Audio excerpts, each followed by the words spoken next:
يعطيكم العافية يا أحباب ومساء الخير. صراحة واجب التبرير عن اللي صار في حلقة أمس.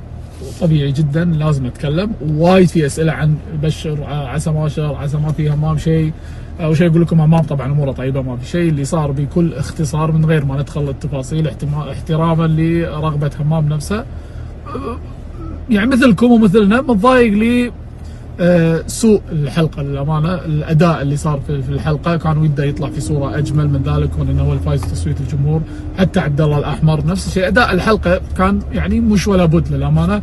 لكن لو يقولوا لي مساعد تسوي الحلقه هذه اسويها 200 مره. انا متشرف في معرفه همام ومتشرف في معرفه عبد الله الاحمر.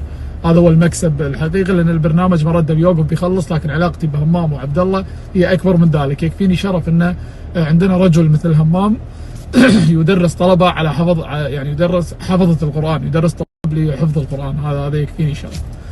فهمام بخير، ابشركم كل امور تمام. وارد واذكركم ان في كرة القدم بشكل عام دور المجموعات، دور التصفيات طبيعي جدا تحصل مباريات يعني مو في هذه الندية، مو في هذه القوة. عادي تحصل اب اند داون اب اند داون عادي جدا. واكبر مثال كاس العالم للاندية، تتابع مباراة و10 ما تتابعهم. يعني مع احترامي سان داون واولسان الكوري، الحضور يمكن 3000 ولا 2000 شخص والملعب شيء 60000. فهذا طبيعي جدا للامانه. لكن ابشركم همام اموره كلها طيبه.